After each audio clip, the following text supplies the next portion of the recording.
Ladies and gentlemen, I welcome you to the Sunday special edition of Manuel TV Sports Channel's Daily Updates.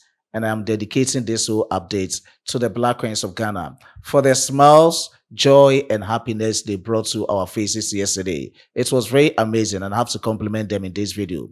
I'll voluminously talk from their camp in Morocco, latest from the camp of the star boy Mohamed Kudus, and I also talk from the camps of Jordan Pierre Ayew and Abdul Fattah Isaku of Leicester City. And I'll add up from the camp of the Black Satellites of Ghana. Today at the Ghana Soccer Center of Excellence, 6 p.m., is going to be the Black Satellites of Ghana versus Ivory Coast. And I'll give you the comprehensive insights of this match. But before I proceed with the details of all these stories, please, quickly, let's do it together. Kindly subscribe to the channel if you are new on this platform. After that, hit on the post notification bell for more updates. Don't forget to please like the video and share to other social media platforms. You can follow Manuel TV Sports both on Facebook and TikTok, and leave your decent comments in the comment box for special shoutouts at the end of my presentation. Let's get straight forward into the video. I don't ever slow up, no I don't take shit. I got no love for the fakeness. If you wanna play tough and wanna hate this, I'll always show up. And to start with is the camp of our queens, the Black Queens of Ghana. Indeed, with the smiles, joy, and happiness on our faces yesterday.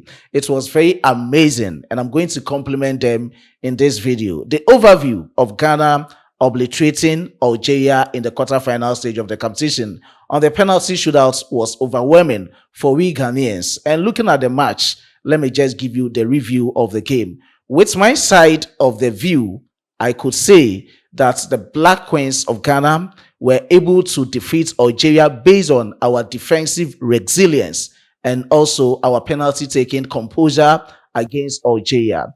Right from the start of the goalkeeping department to the attacking department, looking at our attacking department, the likes of Doris Bouedua and the other attackers up front weren't the best for us in the game. Going forward in the semi-final stage, I'm just thinking that they will come in with the very best that they can do or offer for we Ghanaians against Morocco. And when we look at the goalkeeping department, with Cynthia Fendip Colan in the post, she was very superb. And looking at her heroics in the game against Algeria is something everyone is talking about. She has become a household name in Ghana. Everyone is talking about that goalkeeper, Cynthia Fendip Colan. She was very superb. With the defenders, Portia Boache as a captain, Susan Dua with Comfort Yeboah and Josephine Efuachua Bonsu. Looking at Jennifer Kujo in the defensive midfield position, Grace Asantua. Looking at Sloka Chantel, Stella Nyamiche, superb. Indeed, to me, her goal against Algeria on the 27th minute, which was ruled out as offside by the officials of the game, was a goal. To me, that is what I reckon. And to the likes of Princess Mafo and Doris Bouedua going forward, as I've already stated, Doris Bouedua, Princess Mafo, they should lift up their game. Others are working out. So you should also go in the game and torment the opponent's defenders. Doris Bouedua, you've disappointed me in this tournament. And I know you did your best in the penalty shootouts. But in the regulation time, try as much as you can. You are Ghana's Footballer of the Year 2024 in terms of the female side. So this is the time you have to show your prowess on the field of play in terms of the attacking play for the Black Queens of Ghana. And that is that from the game against the Black Queens of Ghana. Looking at the likes of Josephine Efuachua Bonsu coming in with the first penalty kick, to Doris Bouedua, to Chantel Boy Lokam, and to Evelyn Badu, cementing the victory for Ghana was something amazing that we have to talk about them. But our next game is going to be against the host country. This game is going to be promised to be a high-stake encounter for the Black Queens of Ghana. Looking at the game, I'm very excited. Ghana is going to face Morocco. And the excitement part from the Black Queens in the semi-final stage of this competition is that right under our head coach, Kimlas Biokegren, we've played all the remaining 3 countries in the semi-final. We've played Morocco in a friendly game under Kimlas Biokogen. I think that was his first test as the Black Queens of Ghana's coach. We've also played Senegal. That was a doubleheader at their own backyard. We've played the Super Falcons of Nigeria. So going in the semi-final is something that we already know our opponents. So we should go in with a performance that can put them ahead and put our opponents behind. And that's from the camp of the Black Queens. Just after the game, Kimlas Biokogen has spoken, same as the woman of the match. Indeed, she is a baller. Grace Asantua, the Thomas Day Party of the Black Queens of Ghana. They have spoken voluminously, and let's check out some excerpts of their post-match interviews.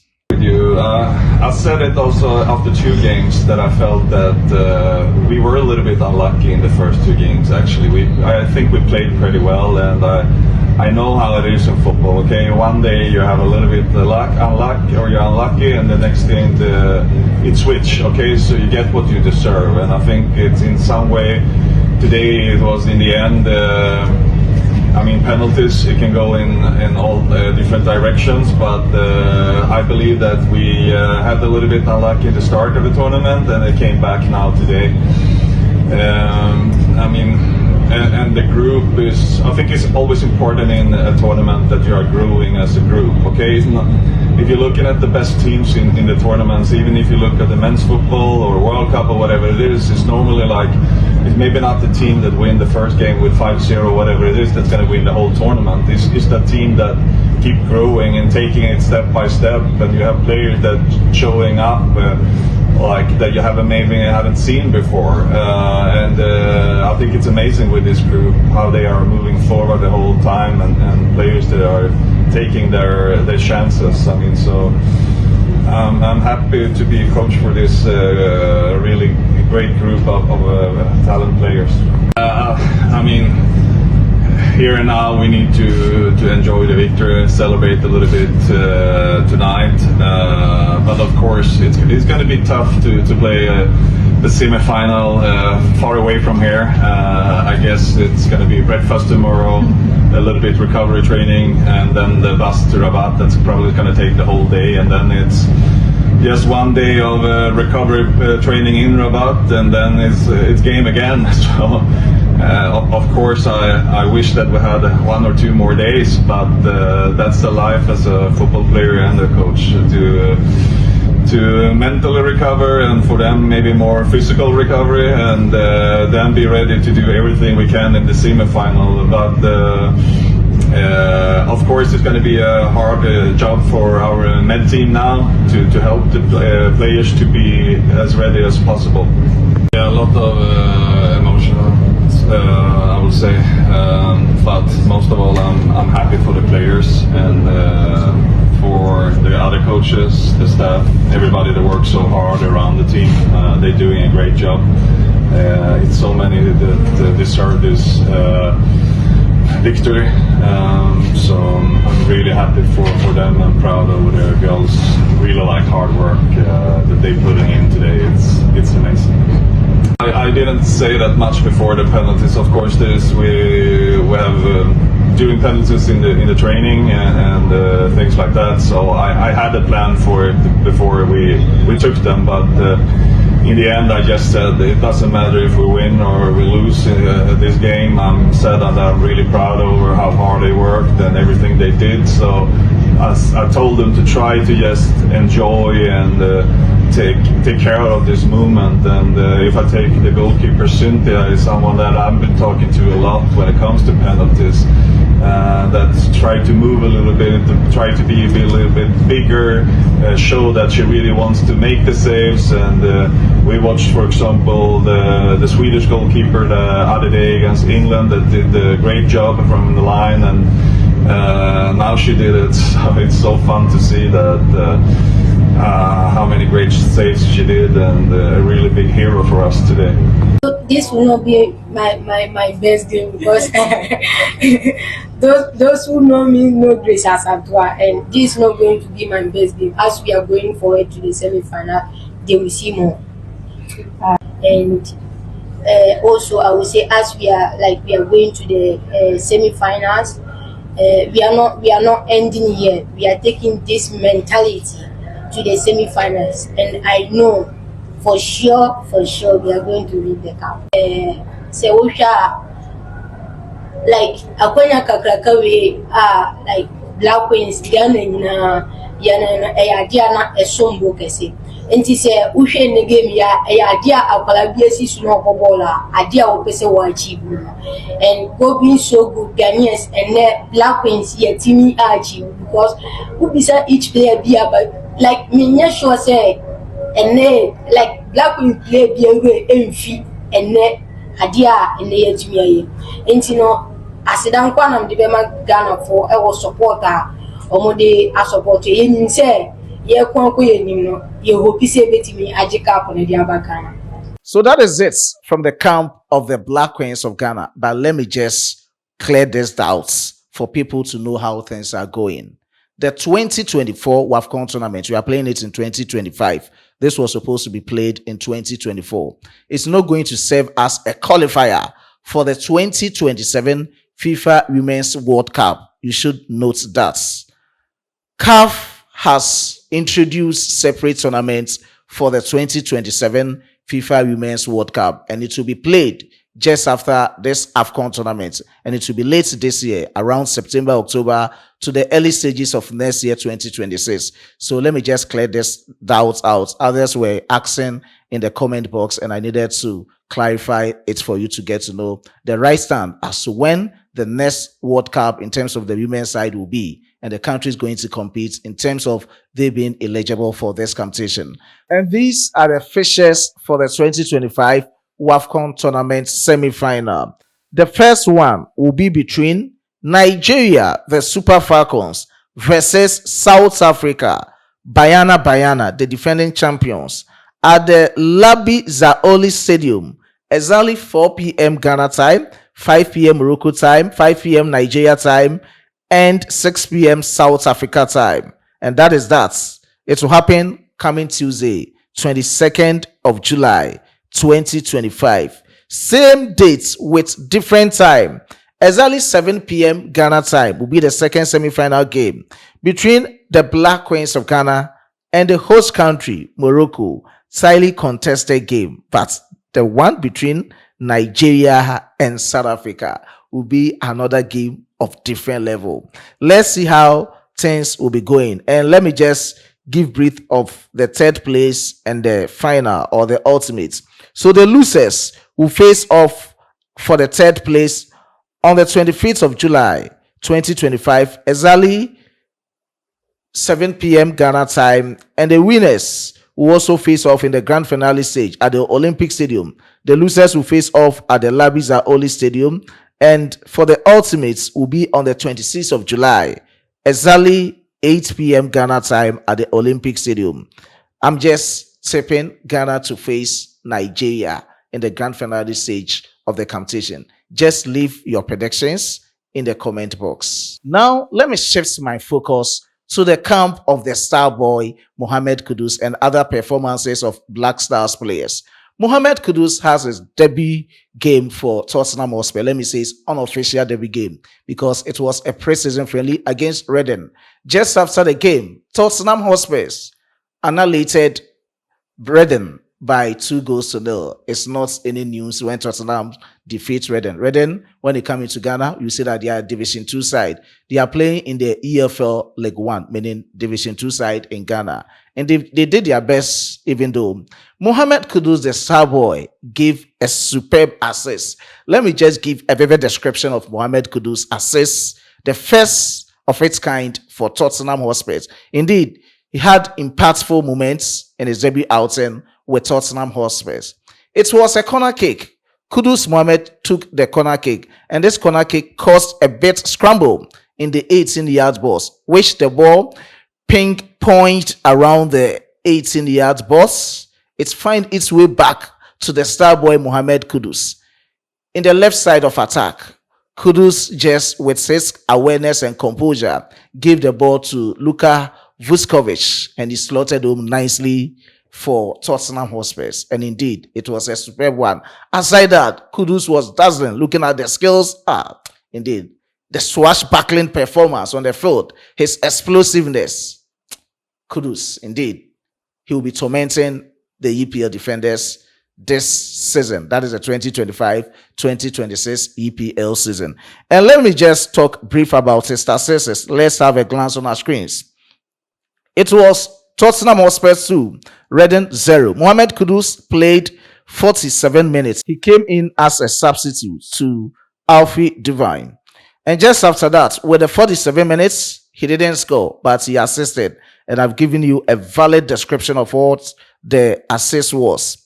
With 25 touches, Kudus' accurate passes were 11 out of 12, representing 92%.